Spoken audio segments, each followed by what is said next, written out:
Medical science इतना ही कर सकती है कि ब्रेन को हेल्दी कर दे, पर ब्रेन को ईगो की गिरफ्त से छुड़ा दे, ये काम मेडिसिन नहीं कर सकती। ये चमत्कार है, और इस चमत्कार के लिए अध्यात्म चाहिए। मैंने अभिमंत्रित जल इस पर फेंक कर मारा और ये जल गया। न जाने कितने आश्रम और कितने बाबा हैं जहां उनके जो अनुयायी हैं वो दिन रात इसी डर में जी रहे हैं कि अगर हमने बाबा जी के खिलाफ कुछ बोल दिया, और बाबा जी के मठ में, आश्रम में बहुत कुछ ऐसा होता है जिसको बाहर जाकर बोला जाना चाहिए कि अंदर ये सब चल रहा है, पर आप सोचिए वो सब कभी बोला क्यों नहीं जाता। कोई चमत्कार ऐसा नहीं होता जहां पर किसी और की इच्छा से आपके ऊपर बिजली गिर पड़े, कि सांप डस ले, या आप खड़े हुए हैं आपकी हड्डी चटक जाए, या आप में आग लग जाए। ऐसा कुछ नहीं होता है, कि कुछ भी नहीं। इन सब का संचालन करने वाली कौन है? माँ। अहंकार भी माँ के नियमों में हस्तक्षेप नहीं कर सकता। वो गड़बड़ी करेगा पर नियमों के नीचे नीचे ही करेगा। ठीक वैसे जैसे एक गाड़ी है, गाड़ी चलानी है, गाड़ी हमको अच्छे से पता है कितना मुड़ सकती है और कितनी गति ले सकती है। उस पर एक घटिया ड्राइवर बैठा दो, वो उसको घटिया तरीके से चलाएगा, लेकिन गाड़ी के नियमों को तो वो भी नहीं तोड़ सकता। जो गाड़ी बनी ही है 120 की गति से आगे न जाने के लिए, आप उसमें कितना भी शराबी कबाबी नशेड़ी ड्राइवर बैठा दो, वो इसको 160 पे तो नहीं उड़ा देगा। कि उड़ा देगा? हाँ, वो इतना करेगा कि ऐसे ऐसे चलाएगा, इसको मारेगा, उसको मारेगा, डिवाइडर पे चढ़ाएगा, सारे वो कांड कर देगा। लेकिन वो जो भी कांड करेगा वो गाड़ी के नियमों के अंदर अंदर रहकर करेगा। अगर 100 हॉर्स पावर की गाड़ी है तो वो ये नहीं कर सकता कि उसको 500 हॉर्स पावर की बना देगा कि चमत्कार हो गया। प्रकृति के नियमों को न अहंकार तोड़ सकता, न कोई ईश्वर, बिल्कुल नहीं। और हमें जो चमत्कारों की घुट्टी पिलाई गई है उनमें हमेशा यह बात होती है कि प्रकृति के नियम तोड़ दिए गए। और आपसे कह रहा हूं, इस बात के खिलाफ बिल्कुल सतर्क रहिए। गीता आपको यही पढ़ा रही है, प्रकृति के नियम नहीं तोड़े जा सकते। अपरा से परा में जाया जा सकता है, इतना आपके हाथ में है। आप अहंकार हो। माथा प्रकृति है, माथे के लिए गीता नहीं है। पेट और आंतें और फेफड़े और टांगें प्रकृति है, इनके लिए भी गीता। सारी गीता किसको संबोधित है? अहंकार को। शरीर को गीता, कुर्सी को गीता, छत को गीता, शरीर को भी गीता। गीता सिर्फ और सिर्फ किसके लिए है? ये बात याद रहेगी। और ठीक वैसे जैसे अहंकार अपने आप को आत्मा बताने लगता है ना, उसी तरीके से वो ये दावा करना चाहता है कि मैंने तो प्रकृति के नियम ही तोड़ दिए। प्रकृति के नियम कोई नहीं तोड़ सकता। अगर कोई करुण व्यक्ति निकलेगा तो इतना हो सकता है कि वहां के लोगों का अहंकार कुछ क्षीण हो जाए और वो जिन वृक्षों को काटने वाले थे उनको काटने से बाज आए, जहां आग लगा रहे थे वहां आग लगाना बंद कर दें, तो इस तरह से हरियाली वापस आ जाए। ये तो हो सकता है। और अगर ऐसे हो रहा है तो ये बिल्कुल प्रकृति के अंतर्गत बात है, इसमें कोई चमत्कार नहीं है। चमत्कार इसमें जरूर है कि वो अहंकार जो सदा लगा रहता है आत्मरक्षा में, तुमने कैसे उसको कुछ और बता दिया। बस यही इकलौता चमत्कार होता है। इसीलिए आपसे बोलता हूं, एक ही चमत्कार है, उसको आप मिस्टिसिज्म बोल सकते हो। एक ही मिस्टिसिज्म है, क्या? प्रेम। तो पत्थर हो गई थी वो स्त्री, और जाते हैं हमारे अवतार और उसको स्पर्श करते हैं और जीवित हो उठती है।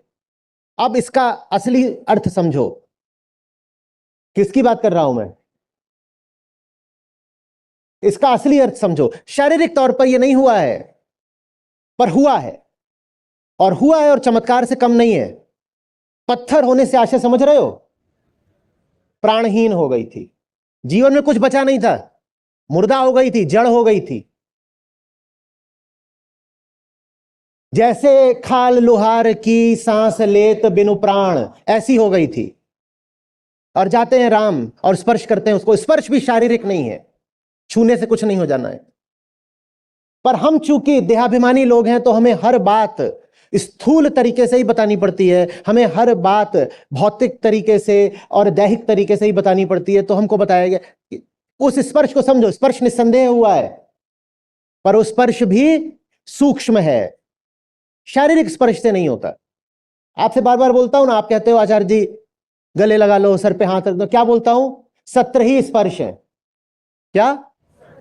17 ही स्पर्श है। पर जैसे आप अड़ जाते हो कि नहीं नहीं नहीं नहीं नहीं नहीं, पकड़ेंगे ही पकड़ेंगे ही, मैं कहता हूं आप पकड़ लो, ऑल योर्स। तो वैसे ही फिर मानस में आपको यह मिलता है कि स्पर्श, और हमें ऐसा प्रतीत होता है कि जैसे शारीरिक स्पर्श की बात हो रही हो। वो स्पर्श भी सूक्ष्म है। वो सूक्ष्म स्पर्श शब्द से भी हो सकता है और दृष्टि से भी हो सकता है। सिर्फ किसी को ऐसे देखा भी जा सकता है कि वो अनुप्राणित हो जाए। आंखों में भी आग होती है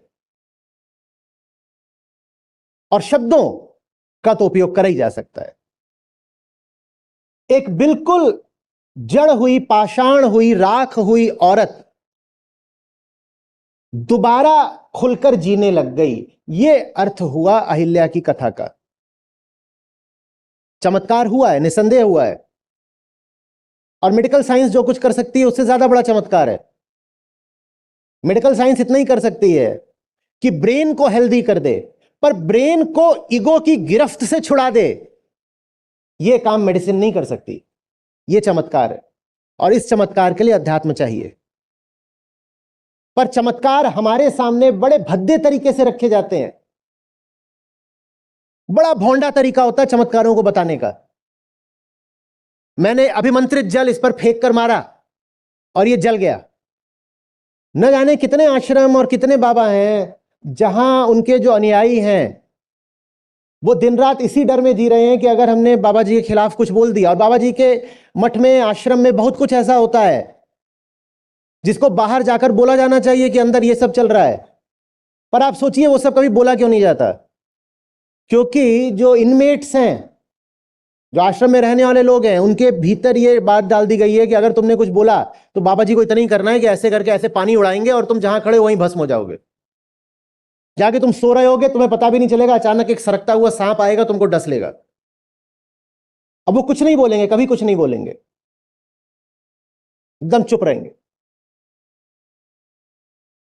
कोई चमत्कार ऐसा नहीं होता जहां पर किसी और की इच्छा से आपके ऊपर बिजली गिर पड़े, कि सांप डस ले, या आप खड़े हुए हैं आपकी हड्डी चटक जाए, या आप में आग लग जाए। ऐसा कुछ नहीं होता है, कि कुछ भी नहीं।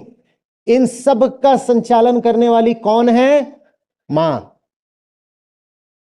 अहंकार भी मां के नियमों में हस्तक्षेप नहीं कर सकता। वो गड़बड़ी करेगा पर नियमों के नीचे नीचे ही करेगा। ठीक वैसे जैसे एक गाड़ी है, गाड़ी चलानी है, गाड़ी हमको अच्छे से पता है कितना मुड़ सकती है और कितनी गति ले सकती है। उस पर एक घटिया ड्राइवर बैठा दो, वो उसको घटिया तरीके से चलाएगा, लेकिन गाड़ी के नियमों को तो वो भी नहीं तोड़ सकता। कि तोड़ सकता है? जो गाड़ी बनी ही है 120 की गति से आगे न जाने के लिए, आप उसमें कितना भी शराबी, कबाबी, नशेड़ी ड्राइवर बैठा दो, वो इसको 160 पे तो नहीं उड़ा देगा। कि उड़ा देगा? हाँ, वो इतना करेगा कि ऐसे ऐसे चलाएगा, इसको मारेगा, उसको मारेगा, डिवाइडर पे चढ़ाएगा, सारे वो कांड कर देगा। लेकिन वो जो भी कांड करेगा वो गाड़ी के नियमों के अंदर अंदर रहकर करेगा। अगर 100 हॉर्स पावर की गाड़ी है तो वो ये नहीं कर सकता कि उसको 500 हॉर्स पावर की बना देगा कि चमत्कार हो गया। प्रकृति के नियमों को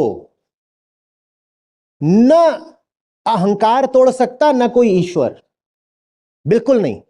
और हमें जो चमत्कारों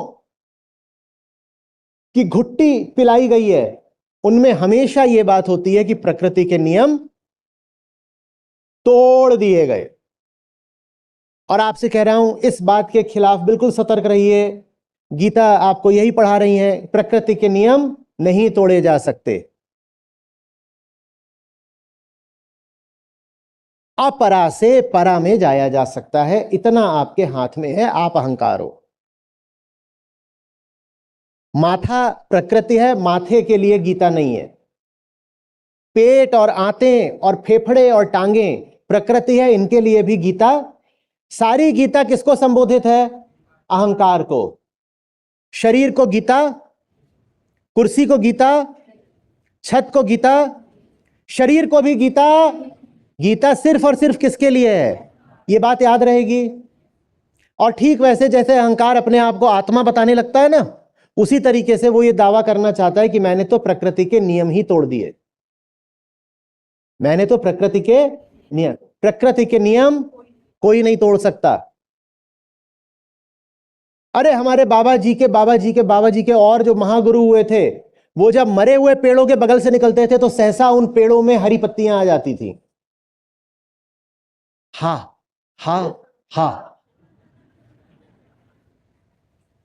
क्या? हां, इतनी रियायत हम देंगे कि शायद इसका सांकेतिक अर्थ हो। सांकेतिक अर्थ हो सकता है कि लोग इस तरीके के थे कि कहीं की सारी हरियाली में आग लगा दी थी।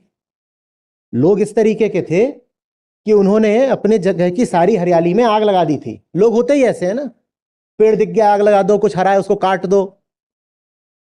तो वहां से अगर कोई करुण व्यक्ति निकलेगा तो इतना हो सकता है कि वहां के लोगों का अहंकार कुछ क्षीण हो जाए और वो जिन वृक्षों को काटने वाले थे उनको काटने से बाज आए, जहां आग लगा रहे थे वहां आग लगाना बंद कर दें, तो इस तरह से हरियाली वापस आ जाए। ये तो हो सकता है। और अगर ऐसे हो रहा है तो ये बिल्कुल प्रकृति के अंतर्गत बात है, इसमें कोई चमत्कार नहीं है। चमत्कार इसमें जरूर है कि वो अहंकार जो सदा लगा रहता है आत्मरक्षा में, तुमने कैसे उसको कुछ और बता दिया। बस यही इकलौता चमत्कार होता है। इसीलिए आपसे बोलता हूं, एक ही चमत्कार है, उसको आप मिस्टिसिज्म बोल सकते हो। एक ही मिस्टिसिज्म है, क्या? प्रेम। क्या? प्रेम। प्रेम के अलावा कुछ मिस्टिकल नहीं होता। क्योंकि अहंकार के लिए अगर हम देखें तो सैद्धांतिक तौर पर प्रेम असंभव होना चाहिए। वो तो चलता है कामना के पीछे, उसकी तो पहली मान्यता ही यही है, मैं अपूर्ण हूं। उसकी पहली वरीयता ही यही है कि दुनिया में आग लगे तो लगे, खुद को बचाओ। यह है असली चमत्कार कि ऐसा अहंकार कैसे हो जाता है तैयार आत्मविसर्जन को। इसके अलावा कोई चमत्कार नहीं होता। यही मिस्टिसिज्म है। और वो दिखाई देता है, वो स्थूल तौर पर भी दिखाई दे सकता है। एक इंसान पूरी जिंदगी दुनिया को तबाह करने में लगा रहा, जिसको पाया उसी का शोषण किया, और एक दिन आप पाते हो कि अपने से ऊंचे किसी लक्ष्य के लिए वो अपने आप को उत्सर्जित कर देता है, वो अपने प्राण दे देता है, अपना सर्वस्व लुटा देता है। यही चमत्कार है, इसके अलावा कोई चमत्कार नहीं होता। इसका नाम प्रेम है। इसका नाम प्रेम है। पत्थर में प्रेम की कोपलें फूट आए, यही चमत्कार है। वो जो बाहर सड़क पर पड़ा है उस पत्थर की बात नहीं कर रहे, जो कुर्सियों पर बैठे हैं उन पत्थरों की बात कर रहे हैं। इन पत्थरों में प्रेम का अंकुर फूट आए, यही चमत्कार है और इकलौता चमत्कार है। इसके अलावा कोई चमत्कार नहीं होता। कोई विद्वान, कोई गुरु, कोई ऋषि, कोई संत, कोई अवतार आकर के ये नहीं कर सकता कि आप यहां कुर्सी पर बैठे हो और उसने आपकी ओर ऐसे देखा और आप अदृश्य हो गए। मां प्रकृति इसकी अनुमति देती ही नहीं है।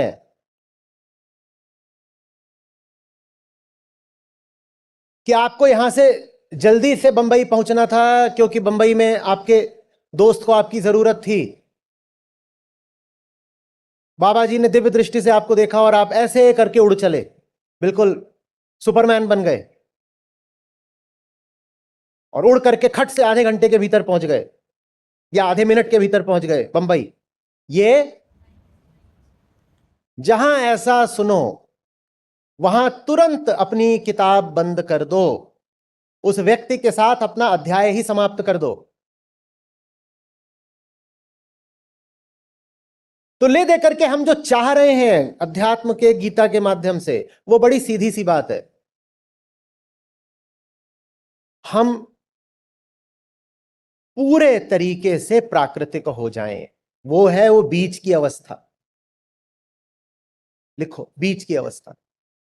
वो दो रेखाएं ऊपर नीचे खींची थी, उसके बीच की अवस्था है जो समूचे अध्यात्म का लक्ष्य है। तुम मानसिक अहंकार से पूरी तरह से मुक्त हो जाओ। वही जो बीच की अवस्था है उसको श्री कृष्ण ने 5वें श्लोक में नाम दिया है जीव भूत। पर क्या इस मध्य अवस्था में अहंकार एकदम नहीं बचता? बचता है। कौन सा वाला?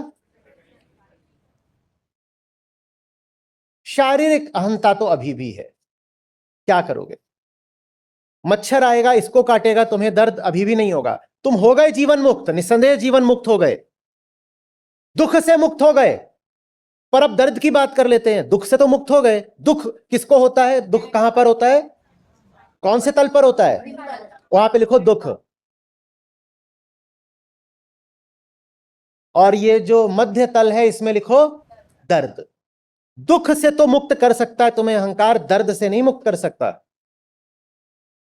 और दर्द का होना भी अहंकार ही है। क्यों? क्योंकि मच्छर ने आकर इसको काटा, मान लो पागल है मच्छर, इसको काट रहा है, तुम्हें दर्द, तुम्हें दर्द, दुख भले ही नहीं हुआ पर दर्द तो हुआ ना। तो कुछ अहंकार तो बाकी है ना। अहंकार माने भेद, भेद तो अभी भी बाकी है। इसको काटने पर तुम्हें दर्द, पर इसको काटने पर तुम्हें दर्द। ये खाल अभी बची हुई है विभाजन रेखा बनकर। Not me, me, not me, मी। आ रही बात समझ में? नॉट मी और मी का भेद बचा हुआ है कहां पर? वो मध्य तल में भी बचा हुआ है, पर अब वो भेद सिर्फ और सिर्फ शारीरिक है। वो शारीरिक है। ठीक वैसे जैसे कि पृथ्वी भी जानती है कि मैं सूरज नहीं हूं, ठीक वैसे जैसे कि सब ग्रह सूर्य के चक्कर काट रहे होंगे, पर सबकी अलग अलग घूर्णन गति है, अलग अलग कक्षाएं हैं, और किसी भी पल में अलग अलग दिशाएं हैं। उनमें कोई अहंकार नहीं है। कौन सा वाला? लेकिन सोचो कि सूरज, पृथ्वी और चांद में भी वो बीच वाला है। कौन सा? ओ, सूरज, पृथ्वी और चांद में भी वो बीच वाला अहंकार मौजूद है। कौन सा वाला? ये क्या है? ये लोहा है तो हम बाबा जी हैं। कुछ भी हो सकता है। ये क्या है? ये लोहा है, सीधे सीधे विशुद्ध लोहा, कास्ट आयरन। तो ये क्या है? नहीं, ये चुंबक है। और बात हमारी मानोगे नहीं तो फूंक मार के भस्म कर देंगे। ये लोहा है, ये चुंबक है। ये आया,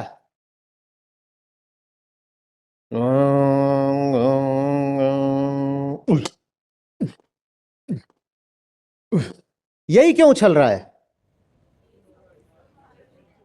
कहीं ना कहीं इसको भी अहंकार है।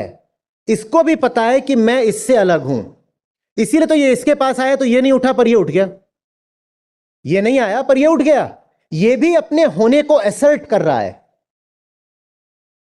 ये भी कह रहा है मैं अलग हूं, मेरी भी एक इंडिविजुअलिटी है।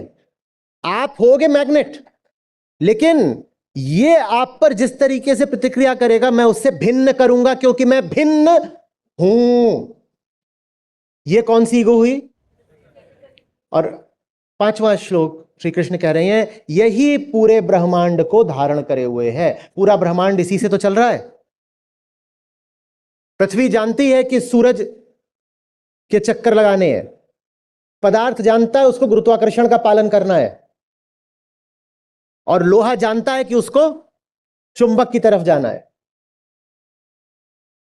तो इतना अहंकार तो जैसे जो जीवित नहीं है उनमें भी है, जिनको हम प्राणी नहीं बोलेंगे, जिनको हम जीव नहीं बोलेंगे, उनमें भी है इतना। वो भी मानसिक अहंकार नहीं रखते, परंतु अपनी हस्ती की भिन्नता से परिचित हैं। तो ये जो मध्य स्थिति है, ये स्थिति है जिसमें एलिमेंट्स वही सब मौजूद हैं जो कि अपरा में मौजूद है। उदाहरण के लिए कौन से एलिमेंट्स इसमें भी कौन से हैं? वही तो पंचभूत ही तो है इसमें भी। पर पंचभूत जब बिना अहंकार के व्यवहार करे तो उसको जीवभूत कह रहे हैं। यही पंचभूत जो अपरा में है, जब वो अपरा में स्थित अहंकार से मुक्त हो जाए तो वो जीवभूत है, वो मध्य स्थिति है। वही मध्य स्थिति समस्त अध्यात्म का लक्ष्य है। आत्मा नहीं लक्ष्य है, वही मध्य स्थिति लक्ष्य है। ये बात साफ स्पष्ट हो रही है? हो रही है, नहीं हो रही है?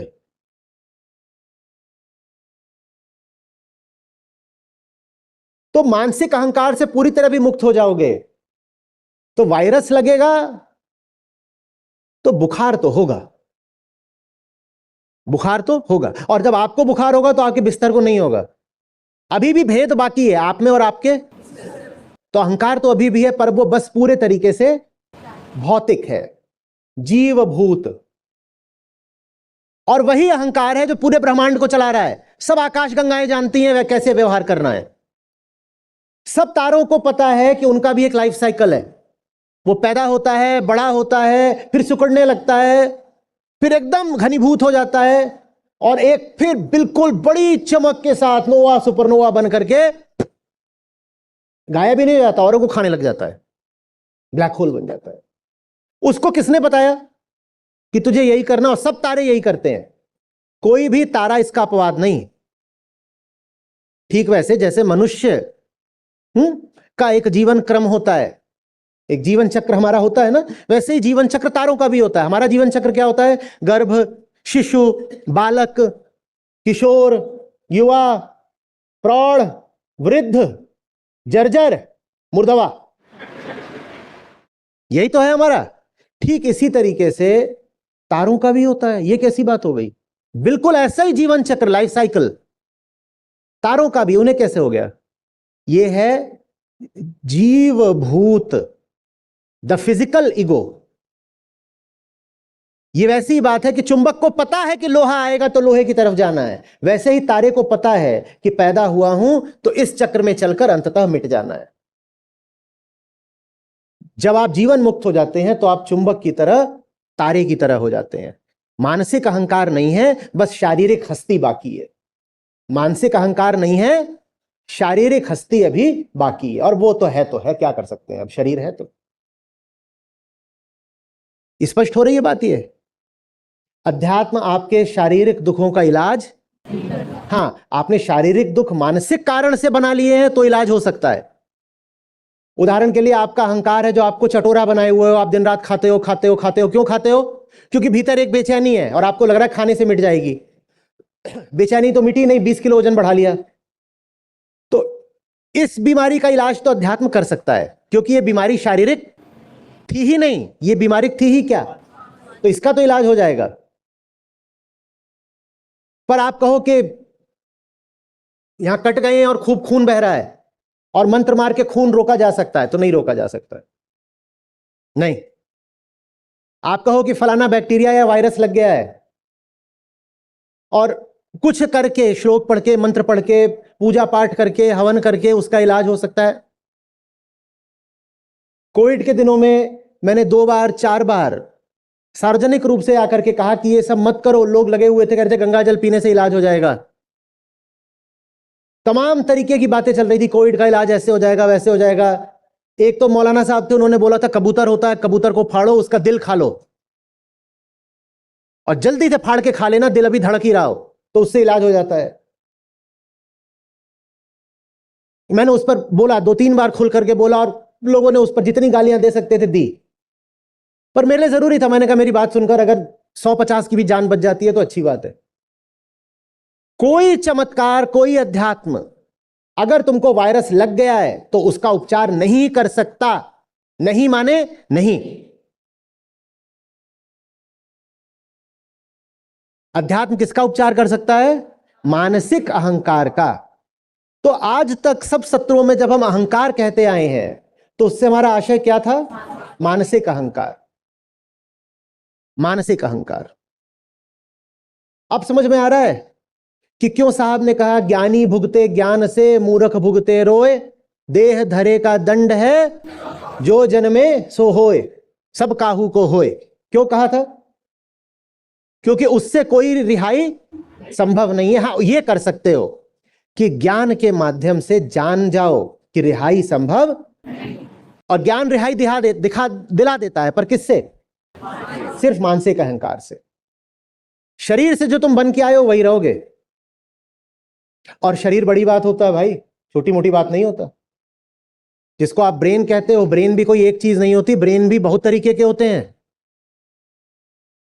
सतरजतम, मैं अगर पुरानी भाषा में बात करूं तो 3 बिंदु काफी होते हैं अनंत संभावनाएं पैदा करने के लिए। ax + by + cz, इससे इनफाइनाइट रिजल्ट्स पैदा किए जा सकते हैं। 3 से हो तो 2 से भी सकते हैं, पर 2 रहेंगे तो बस एक एक्सिस बनेगा। अगर एक्स वाई है तो जब 3 होते हैं तो स्पेस बन जाता है, उसमें इनफाइनाइट पॉइंट्स होते हैं। तो सत रज तम तीनों हर व्यक्ति में मौजूद है। तो बहुत तरीके का हो सकता है आपका शरीर, सबके शरीर अलग अलग होते हैं। आप देखते नहीं हो आपके अंगूठे का निशान, अरबों में संभावना होती है कि 2 व्यक्तियों के अंगूठे का निशान, और आपके फोन वगैरह फेस डिटेक्शन पे काम कर लेते हैं। अरबों में संभावना होती है कि अंगूठे का निशान मिलेगा, और लाखों करोड़ों में संभावना होती है कि चेहरा मिलेगा। और है क्या सब? पंचभूत और सतरजतम यही है। लेकिन फिर भी देखो, जो है सब एक दूसरे से अलग है, सब एक दूसरे से अलग है। बात आ रही है समझ में? आपका काम है कि आप प्राकृतिक रूप से जैसे हो बिल्कुल वैसे होकर जियो। अध्यात्म प्रकृति को मारने के लिए नहीं है, अध्यात्म प्रकृतिस्थ करने के लिए है। अध्यात्म अहंकार को हटाता है और आपको पूरे तरीके से प्राकृतिक बनाता है। बात आ रही है समझ में? इस भाव में नहीं जीना है कि मेरा आईक्यू दूसरे से कम है। आईक्यू हम अच्छे से जानते हैं, बहुत हद तक आनुवंशिक बात है, जैविक बात है।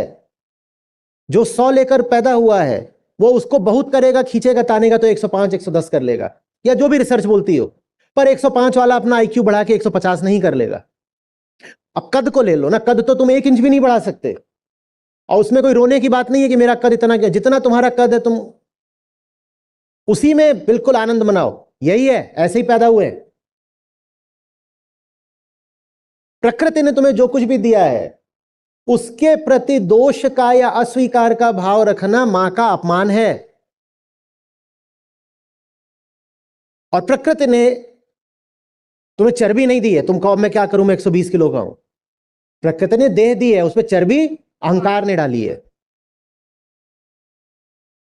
प्रकृति ने वो सब नहीं दिया है कि जो जो कुछ को अपने हम शरीर के साथ कर लेते हैं, जो हम अपने शरीर के साथ कर लेते हैं वो काम प्रकृति ने नहीं करा है। प्रकृति तो बच्चे पैदा करती है, और बच्चे तो बहुत हद तक एक जैसे होते हैं। कोई टैटू बना के तो नहीं पैदा होता बच्चा। प्रकृति ने शरीर दिया, तुमने उस पर टैटू बनाया। अध्यात्म इसलिए ताकि तुम टैटू हटा दो। बात आ रही है समझ में?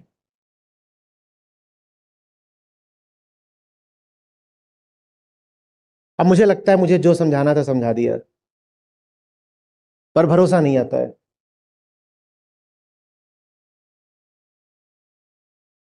क्या करूं? कुछ आई है बात समझ में? हाँ, हो रहा है चमत्कार कि नहीं?